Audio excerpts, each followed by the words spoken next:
Good morning, happy Monday. Welcome.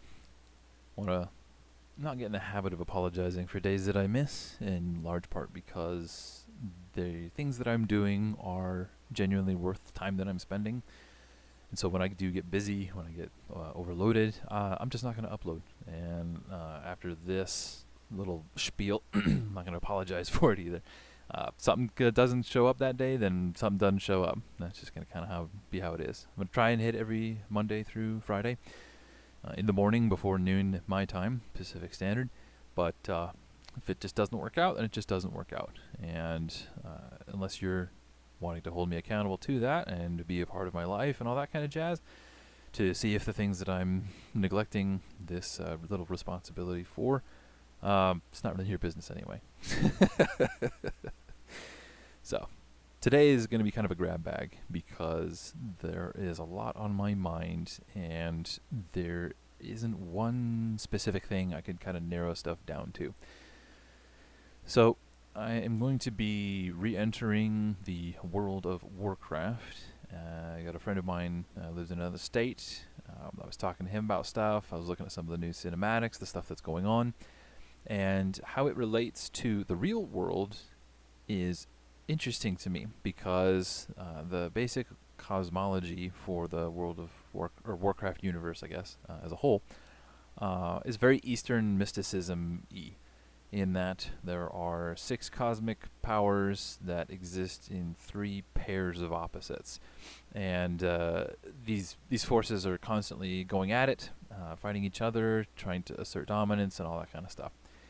And what's interesting about the World of Warcraft story is that most of the expansions, most of the heroes and villains and all that kind of stuff, they've been playing along the lines of the response to an imbalance of these main forces. So when all the powers are balanced, everybody's life is decently good enough. It's when the powers get imbalanced that everything kind of gets screwed up. So there's a lot of predictive programming. There's a lot of occult training. There's a lot of stuff that's going on in there. And frankly, I kind of want to see it so that I can understand how to deprogram people from it. The popularity of the game still exists, and games like it are still very popular. So this is not so much about me just looking for entertainment, although I will get some of that out of it. It's also looking for we're preparing for comparing a fraud to the original. So the things that I run into, I've noted, for example, that again, there's no actual good or evil in the Warcraft universe. There's merely imbalance. They don't ever frame it that way, but that's really what it's boiling down to. So in this new expansion, it's called the Shadowlands, and so you're entering a realm which is the afterlife for the Warcraft universe. And you align with one of 4 factions that play some role in the afterlife, and none of them, again, is good guys, so to speak. Each faction has some role to play in a bigger system, and so far as I can tell, the player is coming in to help try and restore order. Hint, hint, nudge, nudge, wink, wink. Know what I mean? Know what I mean? And so I'm curious as to how they're going to try and play it out, how they're going to try and tell this story, what kind of perversions they're going to try and sell in what is not a very mature setting. This is not like an HBO special where the things that they can talk about are incredibly explicit. It's still, death, violence, and all that kind of stuff, but it's not as mature a setting as it. Some of the arenas out there where these ideas can be entertained and talked about. Books, for example, I would actually think of as a little bit more dangerous in the sense that you can write out incredibly graphic things, and because it's a book, people don't think that you need to censor it. Whereas, again, like I was referencing earlier, if you've got certain amounts of nudity and violence and all that kind of stuff, you can't show it on TV, you can't put it in a video game without calling it out, all that kind of stuff. And since I don't think that the Activision is going to try and up the rating in order to try and appeal to as broad a range as possible, they have to water down a lot of the concepts, a lot of the ideals, a lot of the perversions. And so what we get is a good hint at where things are going, at the things that are being done. And part of the hint that I have gotten from it, and again, this is a grab bag day, I've been talking with someone through Discord about Project Bluebeam. Again, I'm just all over the place. But one of the things that are talked about with the Project Bluebeam is the various ways in which a deception would be pulled off in order to try and bring unity to people. One method would be to fake an alien invasion, which would be, very Watchmen-esque. To you get everybody unified because, oh gosh, we got to all go fight the aliens because we're all now under threat. Another way would be to fake the second coming of Christ using holograms and all that kind of stuff, and then using the false teachings about the rapture and the millennial kingdom to get people to support the New World Order, thinking, oh, hey, we're living in Christ's realm, and, obviously we weren't good enough to be taken, and so, now we must serve Christ's kingdom in order to attain salvation. And in that way they'd be able to get Christians to follow the New World Order, so to speak.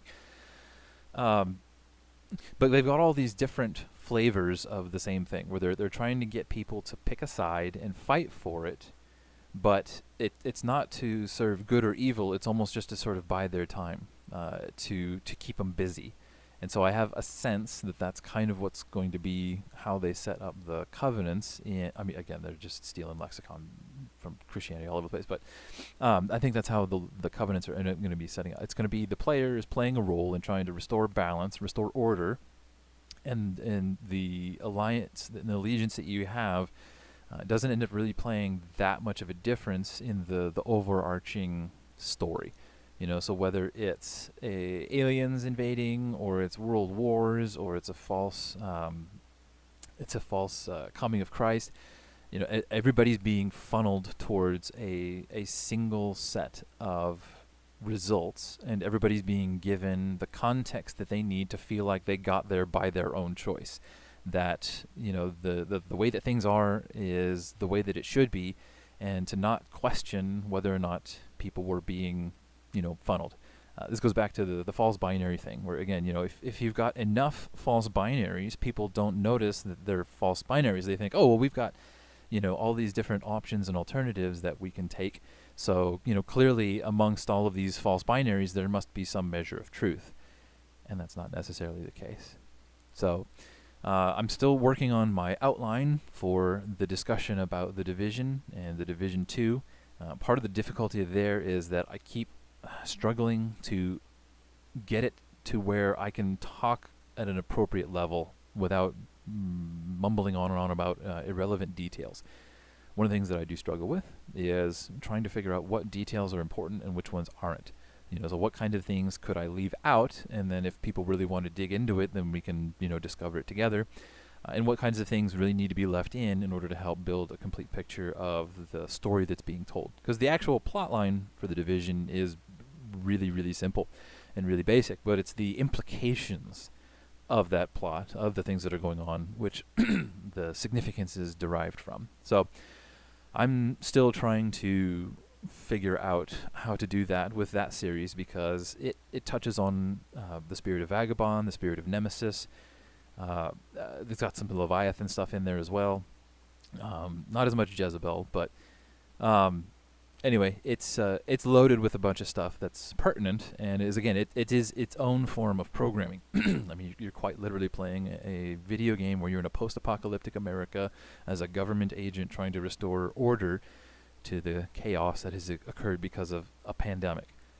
Yeah, I mean, it's just you can't not find something of use there that can be retranslated, filtered, and redeemed when we look at the truth. And ultimately, the truth is that regardless of what's going on outside, whatever's going on in the world, we have to cling fast to Jesus Christ.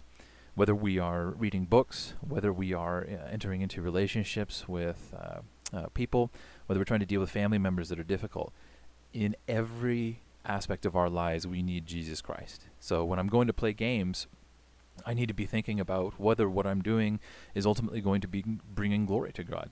Is this something that is an activity that can be redeemed? And the digital world is a frontier where evangelism is required. And if that's the world that people are currently in, Christ tells us to go to people, go to every nation and make disciples. And if those nations are stuck in a digital world because they can't escape it, they don't know how to get out of it, that's what they've been fed as reality, and they don't know how to escape it, then as somebody who has escaped it, somebody who does not or is not enslaved to that reality being the source of my hope and my joy and my purpose and my meaning, I'll be able to pull them out.